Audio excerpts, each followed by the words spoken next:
Good evening and welcome to the Legends Edition on KBC Channel 1. I am Fayyaz Qureshi. Our sign language interpreter for tonight's edition is Byron Abuli.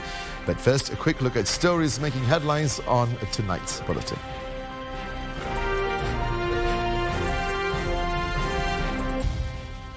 Expanding bilateral ties. Recruitment agencies to be vetted afresh as government signs labour migration deal with Germany that would see 250,000 jobs available abroad.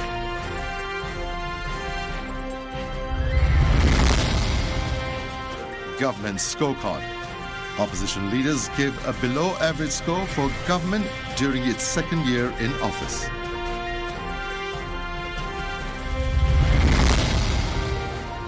And offering a helping hand. Stakeholders convene to raise awareness on the plight of street children in Nairobi.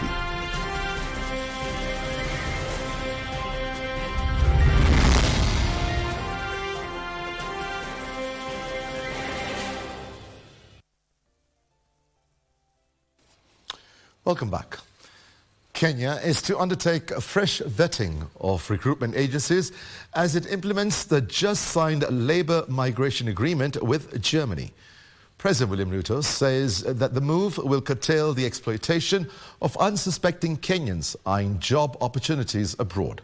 The agreement targets 250,000 Kenyan professionals, including mechanics, teachers and nurses, whose recruitment process is set to commence within the next 2 weeks. With just 14 days to go, recruiting agencies want, among others, farm policies on prerequisite migration policies, recognition of Kenyan professional bodies, as well as vetting of agents. We've been having a lot of issues about people who are coming to Germany without proper documentation, and when they come here, we are the ones who are really in stress. Alfred Mutua and his team have very clear instructions from the government of Kenya. Is not to have any recruiting agent that is not licensed. President Ruto also directed prosecution of rogue agencies taking advantage of Kenyans seeking employment abroad. This agreement doesn't give a quota, right? It doesn't say you need, Kenya is only going to supply 10,000 people, whatever. It's an open agreement. So as Kenyans like to say, kila mtu na bidii yake. Under the agreement, Kenyan Technical Vocational Education and Training Institutes will include German courses in their curricula to suit market needs of the Schengen country. Saying SPS tourism, as you work here, please bring tourists to Kenya. You know, grow the economy of Kenya. I know you are sending money to your families, which is very good to support our country. But now, SPS tourism, please send the visitors. Let them come in large numbers. This collaboration gives us an opportunity to up the skills set and to sharpen the skills so that we can tap into the European market. Now the big question is the implementation of this particular agreement and if the spirit of this agreement is indeed going to trickle down to those who need it most. I'm Regina Manyara reporting from Berlin for KBC Channel 1. The opposition Azimio now says Kenya Kwanza administration has registered a below-average performance 2 years since taking charge. Speaking in Kasarani, Nairobi County on Saturday, the opposition, led by Wiper leader Kalonzo Musyoka, awarded the Kenya Kwanza government 2 out of 10 in terms of its performance in the last 2 years in office. A day after Kenya Kwanza government clocked 2 years in charge of the leadership of the nation, the opposition is pouring cold water on its achievements. Wiper leader Kalonzo Musyoka says much is yet to be witnessed under the stewardship of President William Ruto, despite numerous promises to develop the nation. I said below average. And if there's any election, I think they know they are out. Out of 10, I think we'll give them 2. Give their 2 years.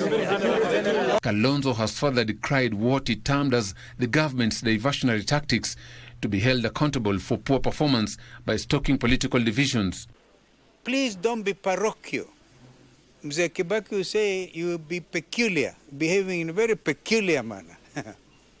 To think you can divide the mountain into east and west just to gain political advantage. He also demanded an end to impunity, while also demanding that the acting Inspector General of Police must face the law after being sentenced to 6 months in jail for contempt of court.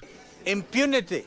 Acting Inspector General of Police, the judge was very generous with you. You should have been given custodial sentence so that people will know you have to abide by the rule of law in this country.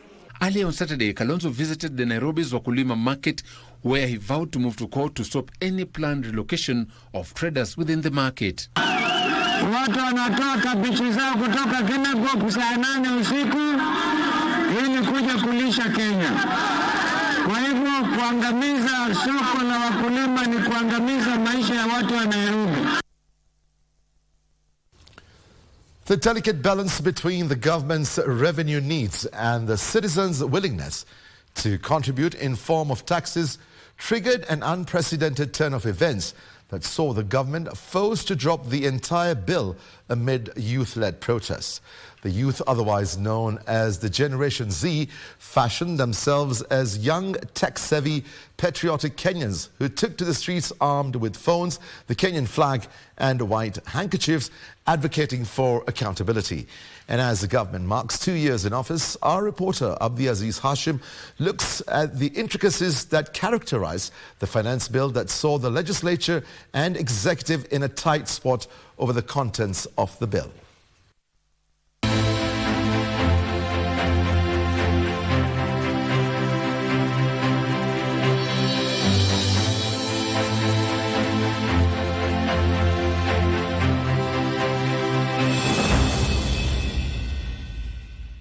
It is exactly 2 years since the Kenya Kwanza administration took over power. Within the 24 months of their rule, the country has witnessed radical changes, especially to its governance system. But how as a country did we reach to the radical changes that have been made within the political system, especially when the Treasury fronted 2 critical bills in the year 2023 and now the withdrawn Finance Bill of 2024? William Samoei Ruto. The journey to the dropping of the 2024 Finance Bill can be traced back to the events that shaped the drafting and assenting of the 2023 Finance Act. The then Treasury Cabinet Secretary, Professor Njuguna Ndogo, presented budget estimates aimed at helping the government raise revenue amid concerns the public coffers were empty. Kenyans are committing their money through the levy for this program, for the dignity of other Kenyans, so that other Kenyans can have a job, so that we can have decent housing, so that we can eradicate slums. At the time, a section of Kenyans had expressed reservation on the housing fund that had been set at 3%, which was later reduced to 1.5% following a public outcry. By increasing taxes year in, year out, I think you are causing profuse hemorrhage to private consumption.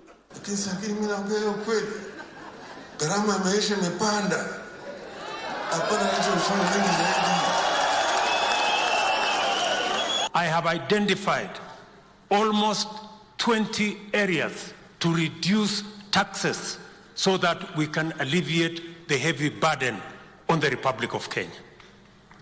Na pia nimepunguza pesa ambayo tumekuwa tukikopa. During voting, of the 256 MPs who took a vote, 184 members were in favour of the 1.5% introduction of the housing levy, while 72 MPs voted against the amendment. I now put the question that clause 28 be part of the bill. As many as are of that opinion say aye. As many as are of a contrary opinion say nay. The matter will end up in court over its constitutionality, as it was designed to target only those in employment. Article 10, 201, 2010 of the Constitution, that levy against persons in formal employment to the exclusion of other non-formal income earners without justification is discriminatory. I know the court have said we should go and readjust the law to make it aligned appropriately. That we are going to do, so that the 120,000 people can become 200,000 and can become 500,000.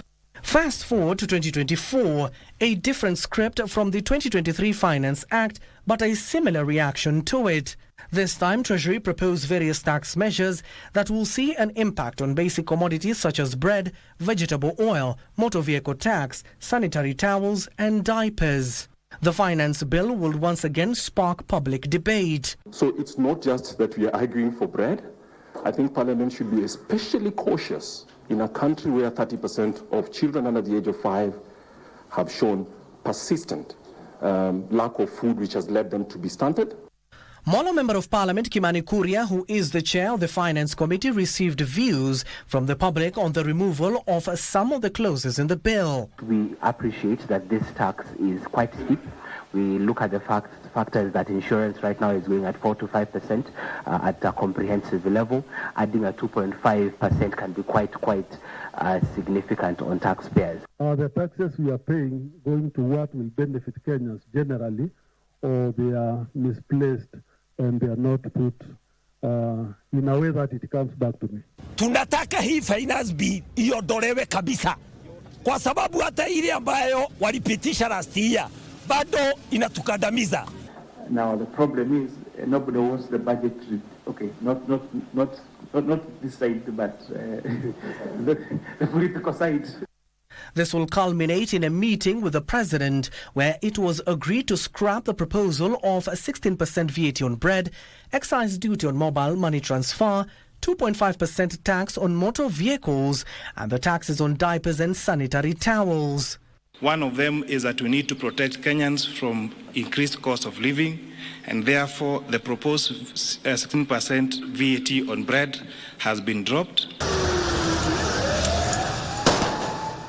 However, the announcement did little to appease the public, who pushed for the rejection of the entire bill, arguing lack of sufficient time to pursue through the alternative areas proposed to meet the projected budget. And as the amended bill was being debated in Parliament, there were nationwide protests outside the chambers. The controversial bill nonetheless was approved with 195 lawmakers voting in favor of the bill, while 106 voted against the bill and 3 votes were spoiled. The protesters outside Parliament buildings, angered by the passage of the bill, gained access into the Parliament buildings. We shall provide a full, effective and expeditious response to today's treasonous events. Days of protests will follow that led to President William Ruto to decline to assent to the bill and refer it back to Parliament in its entirety. I concede, and therefore I will not sign the 2024 Finance Bill. Opposers of the bill pushed for scrapping of certain offices and positions that will save the taxpayer millions. A section of cabinet secretaries and government officials were also on the spot for allegedly displaying opulence at a time the country was struggling financially. During the protest, dozens lost their lives, others injured, while others were unaccounted for. About 65 Kenyans lost their lives, and we have actually been able to share this information. In fact, the first peaceful protester who passed away was Rex Masai. We still have a country that is yet to heal, and especially looking at the women who've lost their children, and that has in itself caused a raft of challenges across. We know that there are parents who cannot still account for their children to date.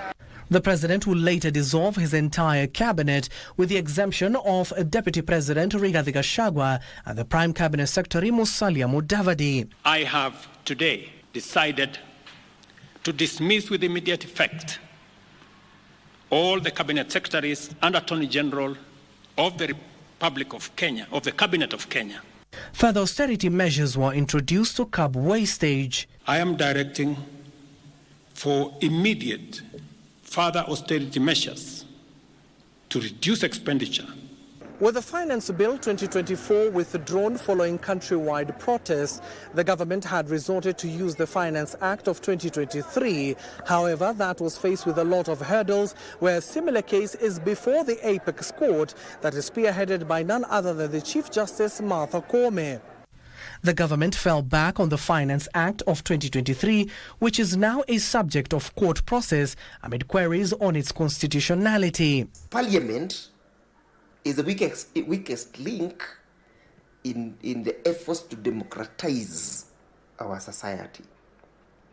Why? Because they were supposed to enact some certain fundamental legislations to operationalize something like public participation. The president has since engaged the youth in a historic meeting online and held 3 town hall meetings in Mombasa, Nairobi, Kisumu on issues such as the university funding model.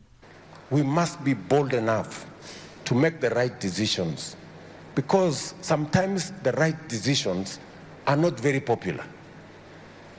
And you know, when the right decisions are not popular, you are forced to make the wrong decisions merely because you are concerned about the next election. And that is how we have never made the decisions to change our country. By the way, I intend to make the difficult decision to change Kenya. That is my focus. The events surrounding the money bills and the role of the public in contributing to its drafting is now in the entree of the Attorney General, who is expected to generate a public participation draft bill to guide the process. The Attorney General will do what the Attorney General is required to do under the Constitution, and will make sure that whatever the Attorney General does is in the public interest. Abdiaziz Hashim for Legends Edition.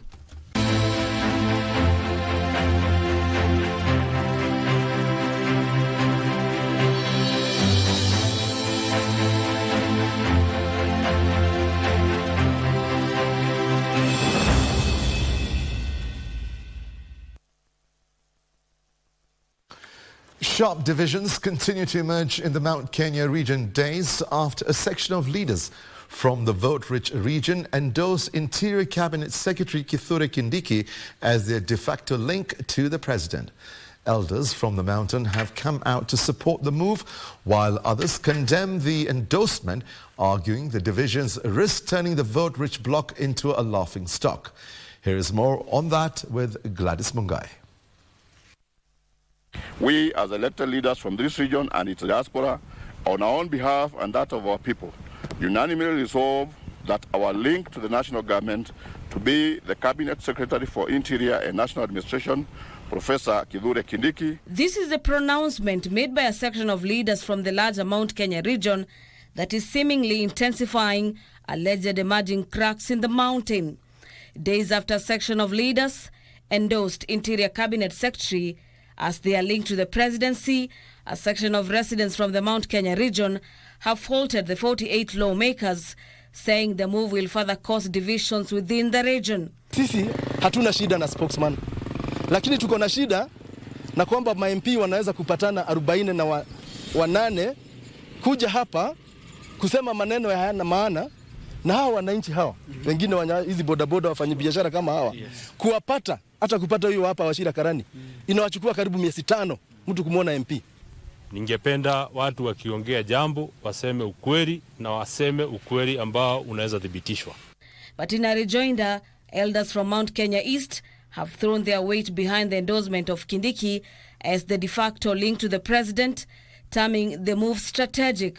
We endorsed the Cabinet Secretary for Interior and National Administration, Professor Kithure Kindiki, to be the link between our region, the president and his government. Waziri wa mambo ya ndani na utawala wa kimataifa Professor Kithure Kindiki awe kiunganishi kati ya watu wa eneo hili, Rais Ruto na serikali yake. Tunaamini uwezo wake wa kujenga uhusiano na viongozi wa maeneo mengine na bidii ya kufanya kazi kwa ustadi utasaidia kufanikisha malengo yetu kama eneo na taifa kwa jumla. Na sasa kwa sababu tunaunga serikali ya muungano mkono, sasa tukaona tukapendelea Profesa Kindiki ataenda akitusemea pale mbele na wale wengine, lakini hatuna shida na mtu yote. Kwa hiyo nataka niambie watu wa Mount Kenya East na Mount Kenya West tuko kitu kimoja na tutatembea barabara moja. These are the section of leaders allied to the DP questioned the move, calling it premature and one that disregards the DP's effort to advocate for the interest of the region. Mambo ya siasa ilikwisha. Na watu walichaguana. Wakachagua president, wakachagua deputy president, wakachagua MP, wakachagua senator, wakachagua governor. Saa hii tupatiwe nafasi tufanye nini? There is a conflict of interest and we want to beseech our brother Kindiki, please remain the gentleman you have always been and desist any attempt by hungry hyenas and greedy members of parliament led by Kimani Waisongwa.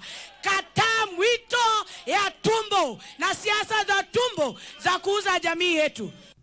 The latest developments have also been seen as a signal to potential political realignments of a region that has historically been united on matters national politics.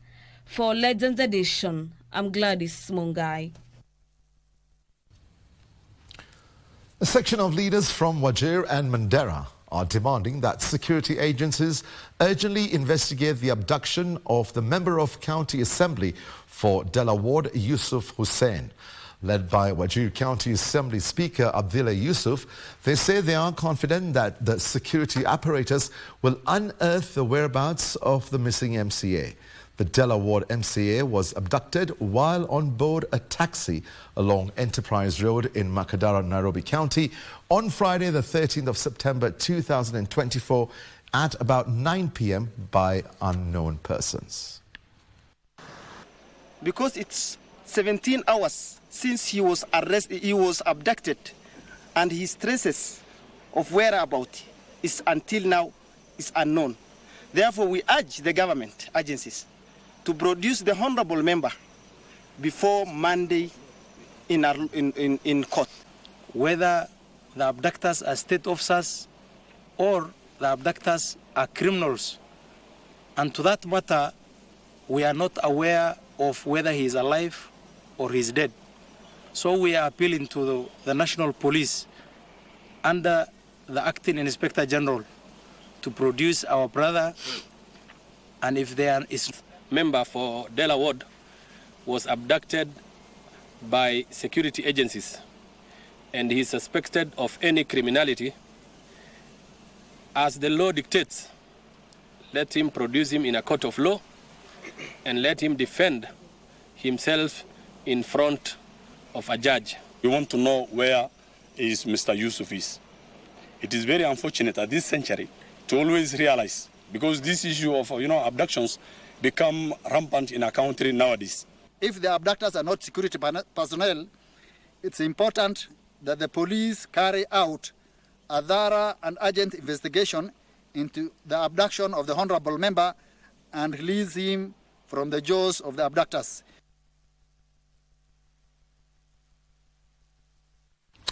Right, it's time for a quick break. We'll be back in a short while. Stay with us.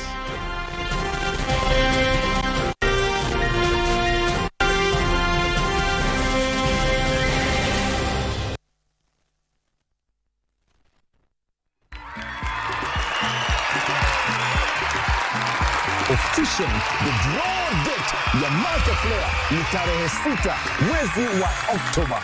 Zidi kucheza, jaza tiketi zako ikiwa ni *570# option 400. Tucheze, tusaidie, tushinde!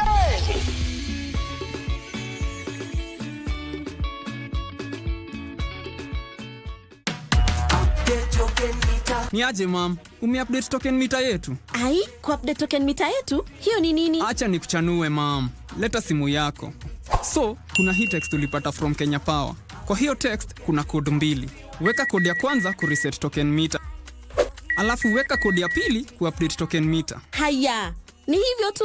Wacha niulize wa mama wangu wa chama kama wameupdate token meter zao, wajipange. Update token meter.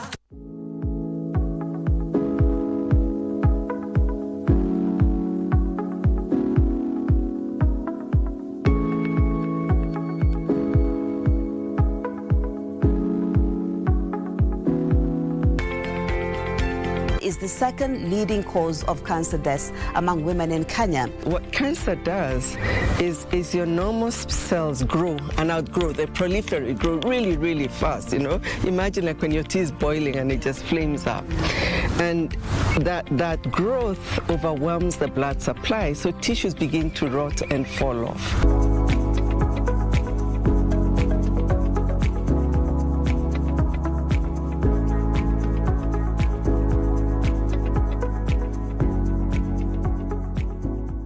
Introduced with good intentions, but turned out otherwise. Hii mbegu ilikuwa tunafurahia kabisa tukiona kwa sababu hapa ilikuwa ni jangwa. The invasive species that has turned into the proverbial poison apple. It indicates that actually there were no studies that been done to show that it will later be problematic. Join Sarafina Robi this Sunday as she unravels the dangers of this plant that has had even livestock move to court to seek justice. Dengue, the poison apple.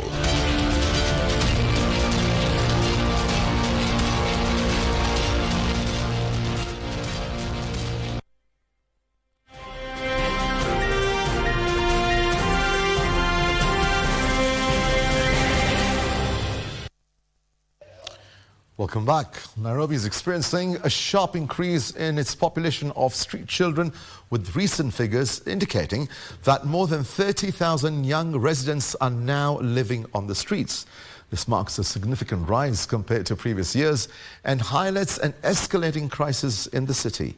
Activists are sounding alarms over the costs associated with obtaining identification cards, pointing out that over 70% of these children lack essential documents such as birth certificates and national IDs, which are crucial for accessing education, healthcare and other important services.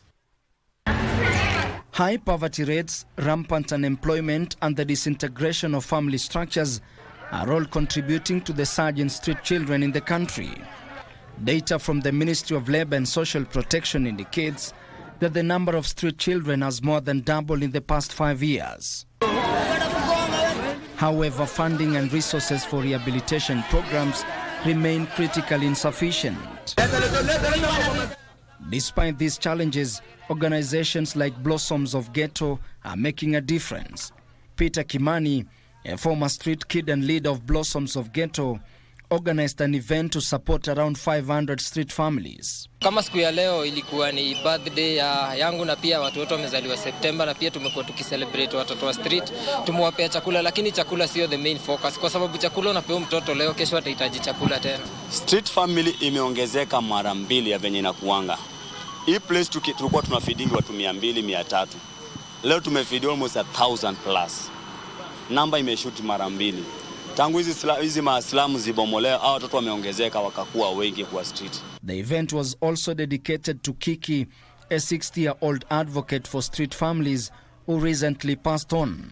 Mtoto akikaa kwa street sana and maybe they attain the age of 18 to 20s, unapata zile drugs zina wa weekend, the gum and even ingine inaitwa msweet, the jet fuel. Unapata ina weekend mtoto. That is why most of the time in our programs utaona kuna wale wenye wanatetemeka in certain way that hata food we cannot be able to serve them when they are queuing. So tunachukua chakula tunawapelekea kama wamekaa chini juu bones zao zimeisha nguvu, the nerve system imeisha. Wanachajiwa pesa. Umsendi job. Number 2, kuna safara amezaliwa hapa, akagrow hapa, akafikisha miaka ID hapa kwa street. Madhaki alipasi, budaki alipasi. Akienda kwa apply ID anaambiwa kuja na ID ya mama. Mama tulipeleka hela ngata, maybe hata dadhi iliendanga. Hana msi anaweza msimamia. Kimani and other advocates faulted both the Nairobi County government and the national government for failure to effectively address the needs of street families. Rehabilitation ya Arua haijaanza kujengwa sahi. Au ilianza na Karisa Maitha, Kidero, Sonko. After Sonko kuimpichwa mwenye aliingia. Sahi tuko na Sakaja bado inajengwa. Mimi swali kubwa ninaulizanga kwa hii shelter hii ya Arua hii. Kwa hii 40 acre when you go heaven, haijaisha hiyo miaka yote. I myself had been taken to several government institutions na nimekuwa nikitoroka huko. The reason being is that ukiwa kwa hizi government institution unapata the workers, they do everything for salary, everything for money. So even how they treat you, treat like a normal human being. So wanakuchapa, they talk you in a cruel way and all that.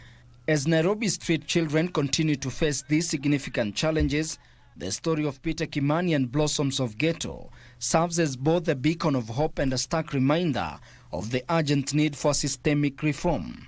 Mbona watoto wanatoka Kirinyaga, wanatoka Isiolo, wanatoka hizi mataunza mbalimbali wanakuja kukaa kwa street? Hiyo ni kitu yenye mimi mwenyewe from experience najua si shida ya pesa inafanya tuko na watoto wengi kwa street, but it is mental instability and psychological problems. Unapata how we relate with our children, venye vitu zenye tunawaambia, vitu zenye tunafanya mbele ya watoto wetu zina affect psychologically. Kwa street nimekaa miaka 11, lakini nikienda center mimi naweza kaa pale pazuri.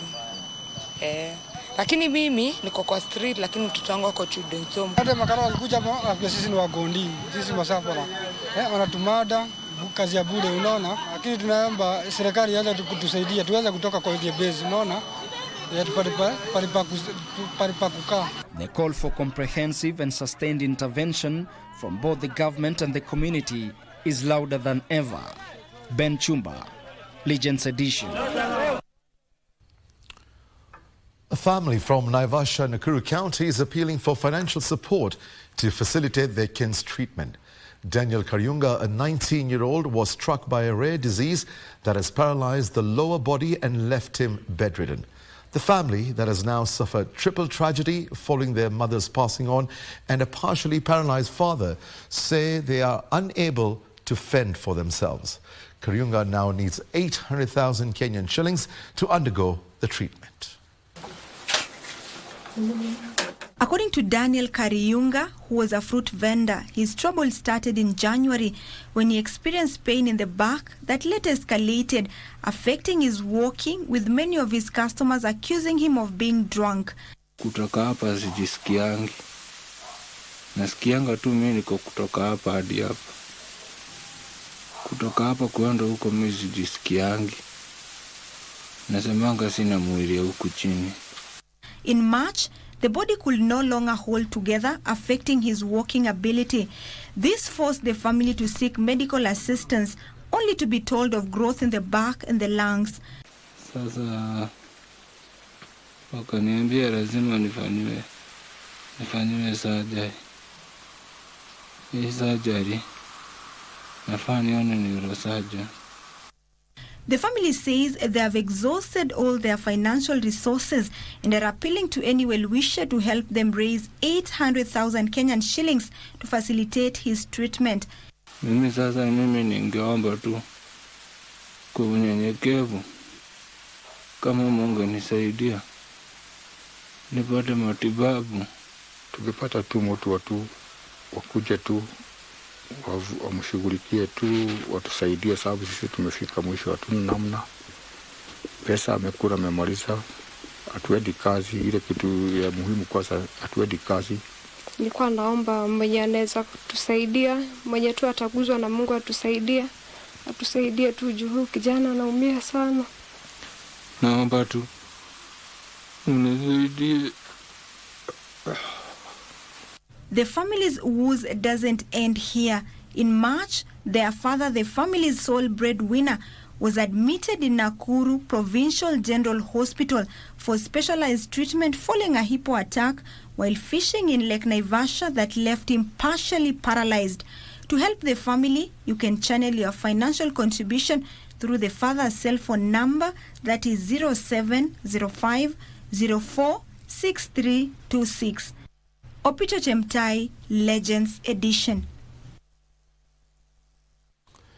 Extremely sad state of affairs. Let's dig deep into our pockets and help Tanya. Moving on, the county of Mandera enjoys a unique triangle border, a geographical region where Kenya, Ethiopia and Somalia meet. Despite being a key source of cross-border trade, sometimes cases of insecurity are reported, necessitating speedy interventions. The Women for Peace organization, a women-led organization, has taken the mantle in steering peace conversations. Yusuf Farah spent some time with the peacemaker Mandera and filed the following story. Take a look. At the Bula Society Village, Mandera East constituency, The Women for Peace organization members from Kenya and Somalia are at their meeting spot, which doubles as the Mandera East Milk Sellers Cooperative point of operation.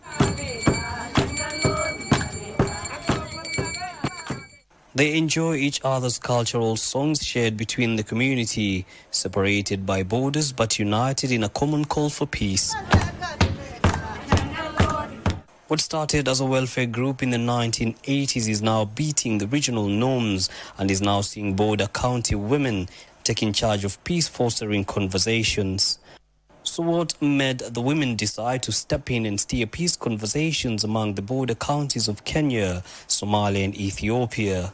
So hiyo mambo ya biashara kushikanisha, hiyo ndio ametulete pamoja ili tufanye biashara yetu vizuri na amani, kwa sababu sisi ni jamii moja, ingawa tunakaa kwa country tatu, sisi zote ni jamii moja. Tunawaeleza hao upande wa amani na ile muhimu ya amani ile ambayo hii biashara yetu iende vizuri. Given that this is a region that is predominantly men leading such conversations, there were bound to be some setbacks in this endeavor. Mama ndio mbele ya boma yote, kwa sababu mama ndio kila kitu kwanza. Na ile nimesema mara ya kwanza hata ile amani mama analete, ama ile vita mama anaanza hawezi poisha. Kama inapoisha tuna mama, lakini mwanamume hawezi ingilia katikati, kwa sababu ile jealousy tuko naye wa mama, wanaume hawana. Even though the team today is only from Kenya and Somalia, it usually covers Ethiopia as well. Wanasema mwanamke amani gani atalete? Mwanamume kwani anaweza lete amani? Lakini wakati waliona ile amani hao umeshinda, sisi tumelete, ndio sasa wamekubali. dagaalada qaar marka ay dhacaan oo qabaayadaha xataa anaga maamuudin hadaan ay waxaas dhigo ma dhigano. We as mothers from the three countries preach peace amongst ourselves so as to have peaceful coexistence between us. The efforts received backing from the host county's administration. Where I sit, women play a very critical role, not only in peacemaking, but even all aspects of life, especially in development, socio-economical activity of the thing, and even in the election and political process. The fact that organizations like the one you mentioned are reaching out, anchored by the cross-border programs that we have talked about, is really a major step in the right direction of really having some sort of stability in this region, which we need so badly. We do have regular cross-border meetings, frequent of them. Even when you want to meet with your colleagues from the other side, the security team, at a short notice, we request them and they sponsor. The women hope that someday their efforts in enhancing peace and stability, as well as improving the social and economic conditions of its members, will bear fruits. For them, the term Deris Wanag, which loosely translates to good neighborliness, is a driving force. Despite border differences, the Women for Peace are committed to working with state and non-state actors alike to steer conversations geared towards peaceful conversations for the benefits of those within the borders and those across the borders as well. Yusufar reporting for KBC Channel 1 in the county of Mandera. Pastor Dorcas Rigathi has congratulated hundreds of rehabilitated youth in Nyeri County for completing various artisanal courses, among them plumbing and masonry. Speaking during a showcasing event conducted by the youth, Pastor Dorcas noted that the skills acquired will enable them earn a living and help them refrain from drug and substance abuse. Chapter for 303 rehabilitated youth as they embark on a new journey after the completion of their 3 months artisanal courses sponsored by the spouse to the Deputy President, Pastor Dorcas Rigathi, under the Boy Child program in collaboration with Vera Technical Training College. Towards breaking the cycle of poverty and substance abuse and go towards brighter future. I note that the skills you have acquired are needed in the market to help this country achieve its socio-economic development goals. The KUKA system kuna Speaking during a showcasing event in Ruguru Ward, Nyeri County, Pastor Dorcas disclosed that the reformed youth will undertake examinations under NITA to have them fully certified. This, she noted, will help them work anywhere as qualified artisans in their respective fields. No limitation for you.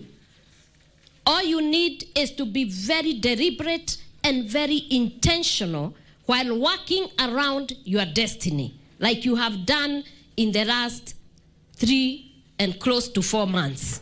And God is going to guide your course. And I know from now, those who are plumbers, even before you have reached November to do your exam, you can still go and do something. And you will be able to start earning from the course that you have made. Area leaders who graced the occasion lauded the initiative, saying it has saved the youth from the den of alcoholism and drug abuse. I have seen very high skills here. Na niwaambie wanafunzi tukiwa hapa that you can start small but end up being a great Kenyan. Kasi Chanamasha, Legends Edition. The government has been challenged to ensure the Greening Kenya initiative is fully adopted in all the 47 counties to ensure the country achieves the targeted tree cover. Speaking in Tatu City during the launch of an initiative dubbed Plant Your Age, environmentalists led by Dr. Kalua Green said the only way to achieve the target set by the government of planting 15 billion trees by the year 2032 is by embracing the greening agenda that champions for Kenyans to plant trees according to their age. Environmentalists gathered at Tatu City in Kiambu County on Saturday to rally Kenyans to support the Greening Kenya initiative under the theme One Tree, One Life, One Planet. As we launch this initiative, because it is a relaunch, remember the story started when I was very young, and at 14 years old I planted trees equivalent to my age. Here Kenyans from all walks of life were urged to ensure the country is economically empowered through environmental action.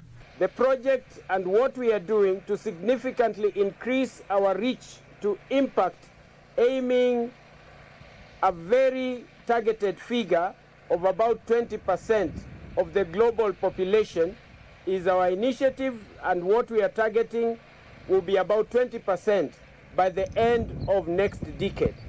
Environmentalist Dr. Kalua Green highlighted the benefits of the initiative and its capability to tap into sustainable income sources through carbon credits and sustainable agroforestry practices. The initiative is expected not only to boost forest cover, but also promote financial independence and community resilience. That there is a lot of devastation in the wildlife, the hopes of future generations that are dashed, and the heartbeat of our planet weakening. It has been reported from reliable sources world over that every 2 seconds, as a football pitch size of land and trees falls, every 2 seconds world over. Ni kukavu, ni kukavu, ni kukavu, hakuna miti. Hata miti ya kukula, machungwa, mapera, vitu kama hiyo, avocados, hakuna hata mti moja. Many trees planted do not grow to maturity due to limited knowledge on the tree growing. Let us join together, we plant trees together, we nurture them, because planting is not just about planting. The most important thing is to nurture the tree you have planted. That is what we normally say is the growing of trees. The government has been urged to educate people on how best to take care of trees to maturity if it is to realize its target of planting 15 billion trees by the year 2032. On the 15 billion tree growing program, and we're looking at it in terms of different interventions. We're looking at our drylands, we're looking at our natural forests, we're looking at commercial forestry, agroforestry, we're looking at greening spaces, we're looking at fruit trees. So there's opportunity for every single person to participate. Timothy Kipnusu for Legends Edition.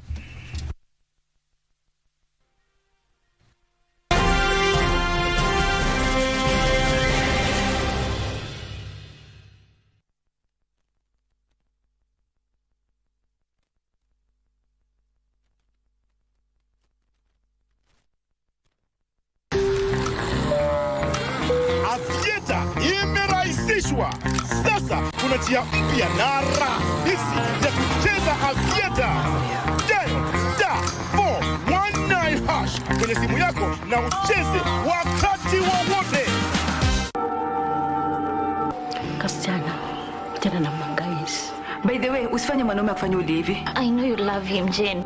Mimi sina kazi na yeye. Lakini Jane, hebu nikuulize. Hapana. Huyo dem ako na ball, ako na mtoto. Mimi nafikia mmeko huko ndani mnaongea vitu za maana. Kumbe ni kichochana mnachochana. Hao ndio wanaume wale wenyewe wanao. Wagani? Sasa nimekugeti. Hiyo unahonga na bidii sana. Yaani sasa asubuhi mapema mimi noshtari shika wheelbarrow. Jackie wewe ndio utakuwa na bidii. Kila asubuhi namkia kwa wenyewe. My name is Juma. Na Jackie ni bibi yangu. What? Bwana wako anajua unashindaga kufanya nini kila siku. Tunachino tena huyo. Utazeeka ukiamkia tu nyumba za watu.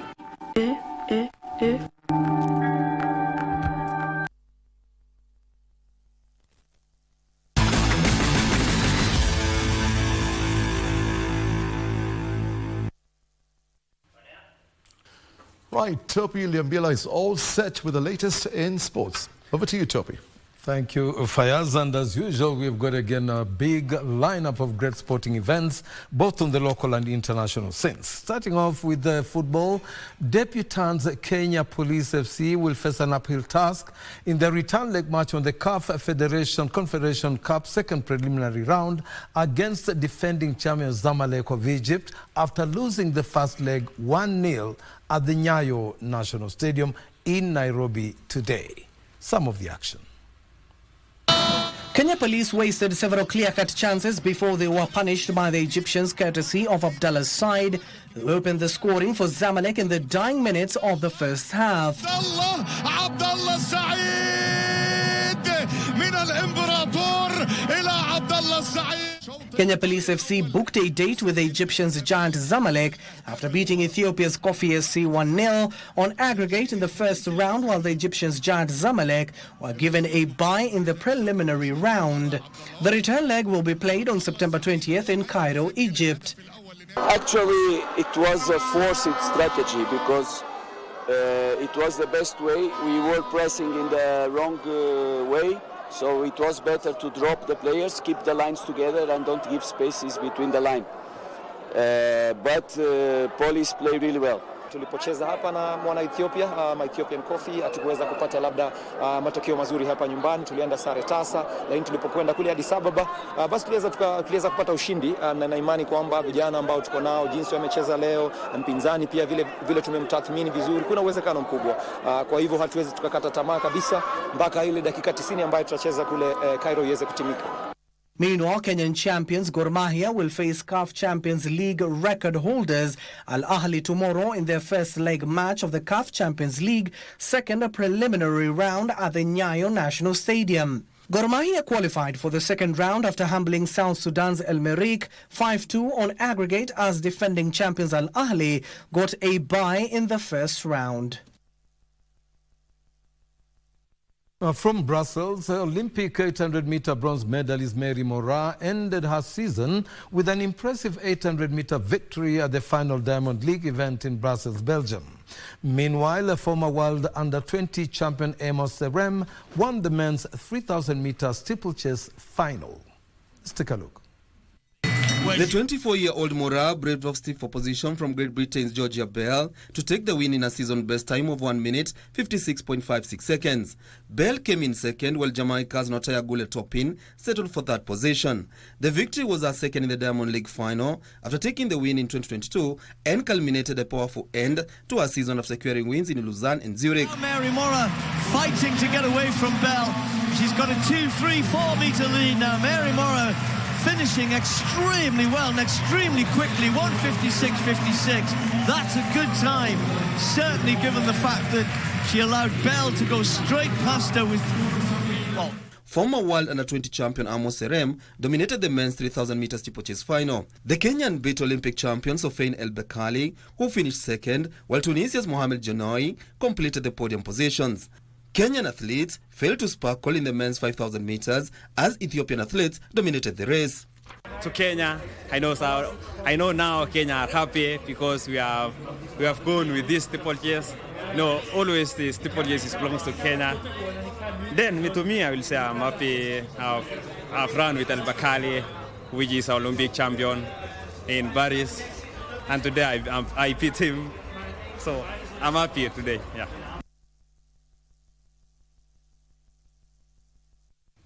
From the Rugby Sevens, Harlequins are on the verge of lifting this year's National Sevens Circuit title after a perfect run in the Prince-Law Sevens in Nakuru, as defending champions KCB found it tough to be relegated to the Challenger Cup. Circuit leaders Harlequins continued their perfect run to beat Menengai Oilers 17-12. Mombasa Sports Club 38-12 and Zetec Oaks 31-17 to proceed to the quarters from Pool A, while their title challengers Kabras Sugar also won all their matches to progress too. They beat Daystar Falcons 26-5 and Kabrak University 38-0 as KCB recorded a mixed results and to finish third in Group B.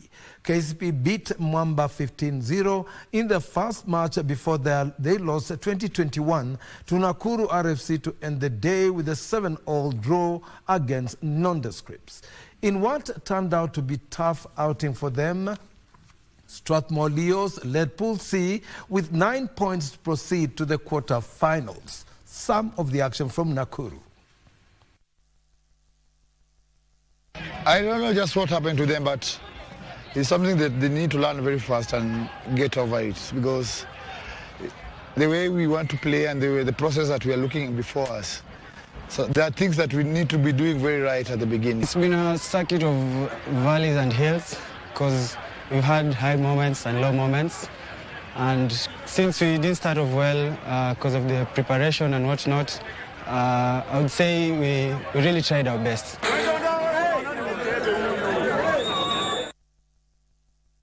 On from the basketball courts, the Kenya 3x3 men's basketball team failed to progress to the quarterfinals of the ongoing FIBA Under-23 World Cup in Mongolia when they lost their 2 matches to the USA and Lithuania, respectively.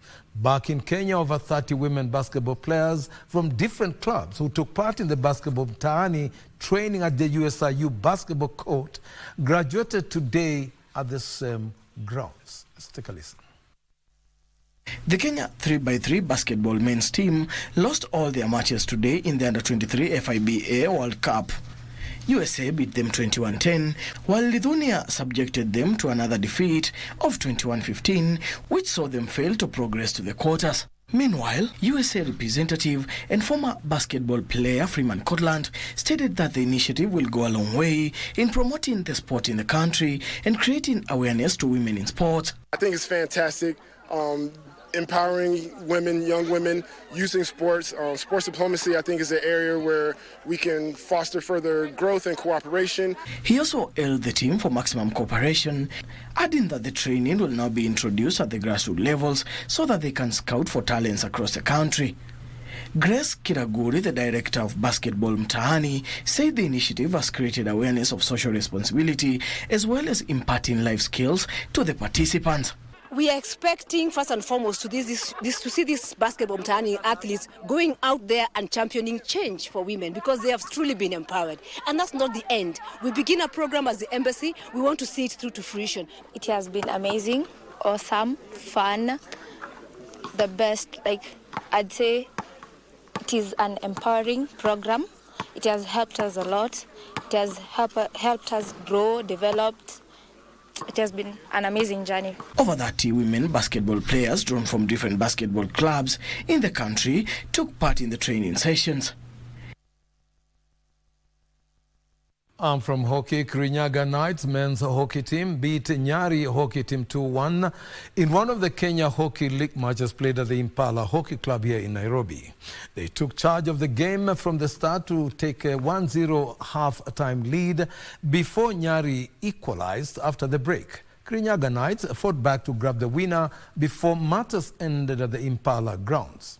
Another matches played today was Alendo Masters played to a barren draw with Kisumu Youngsters. Kisii Falcons beat Nandi Hawks 2-0, while Twinkles beat GHF Rift Pirates 2-0. Other league matches are scheduled for Sunday across different venues here in Nairobi.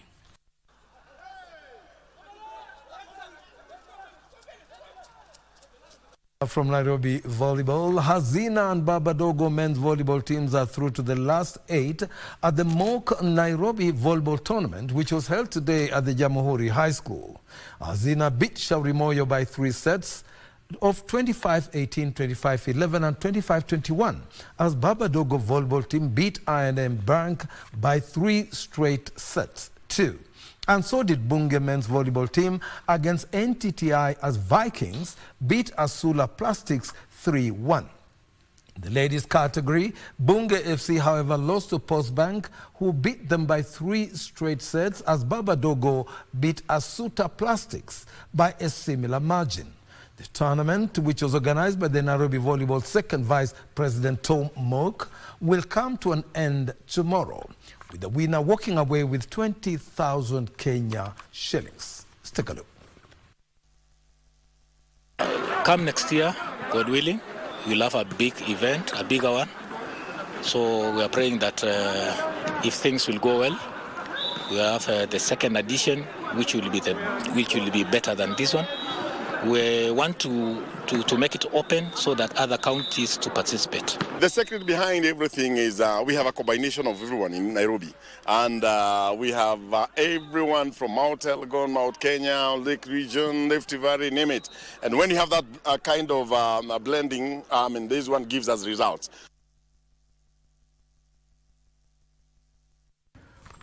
From swimming, Steven Dego of Bandari Swim Club clocked 56.44 seconds to set a new men's 18 years and over 100-meter butterfly record, moving Mombasa County Swimming Association record during their season ender at the Aga Khan Academy in Mombasa.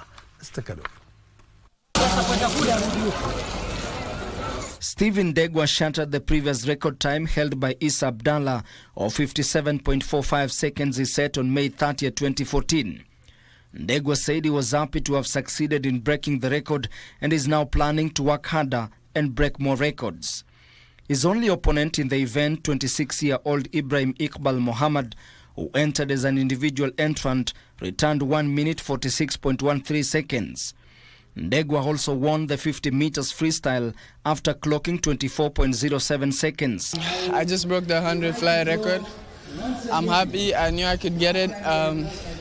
We've been working towards it, my coach and I and my team, Coach Fakri Mansour, so I'm really happy.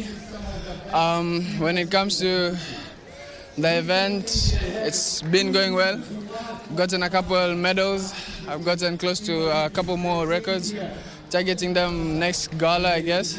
We expect some national records to be broken today and tomorrow.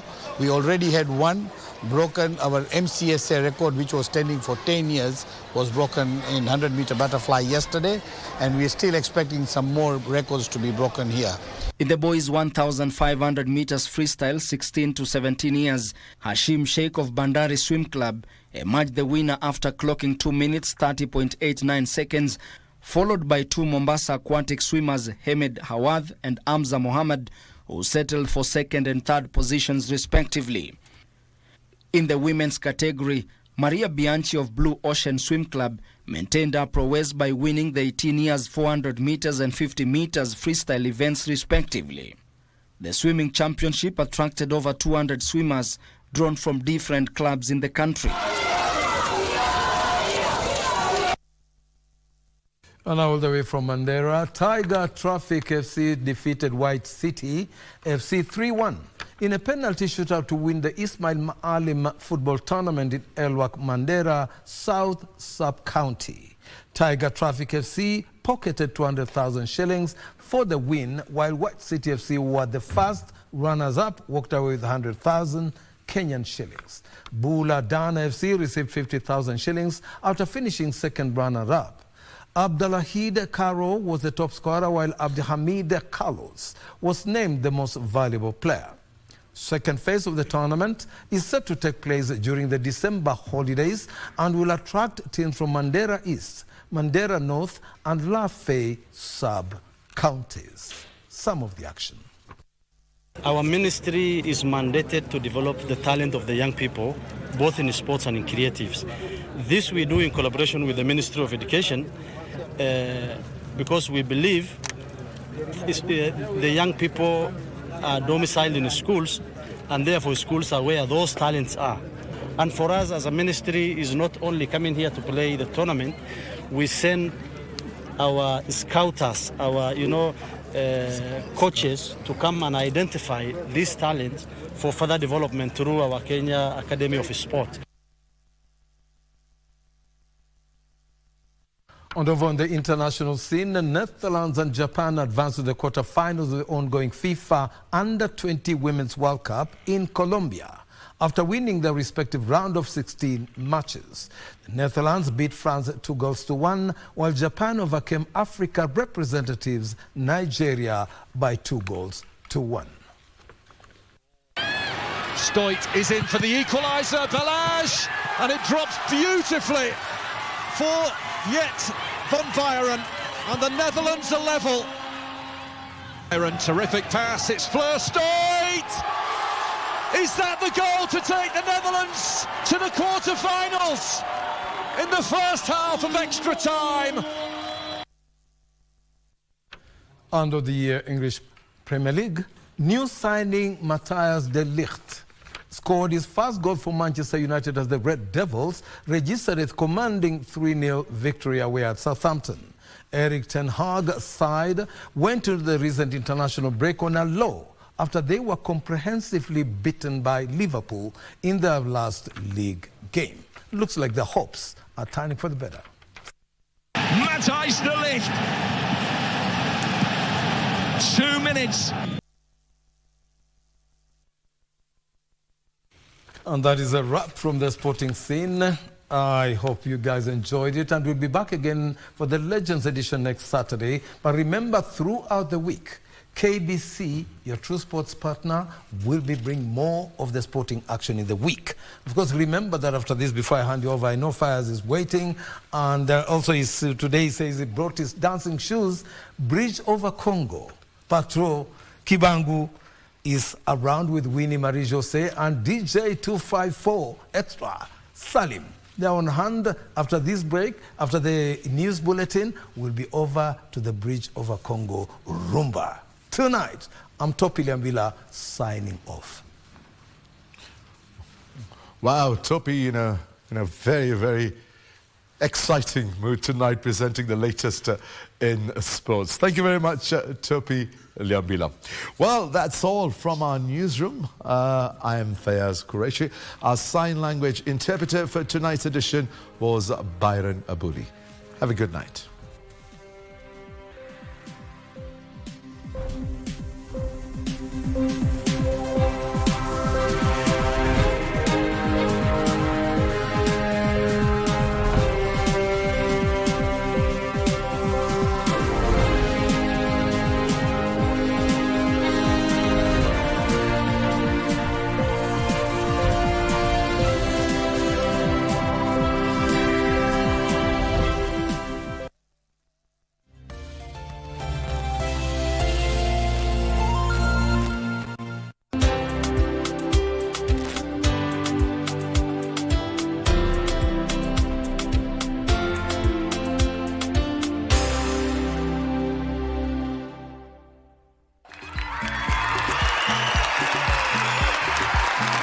Officially, the draw date ya Master Player ni tarehe 6 mwezi wa Oktoba. Zidi kucheza.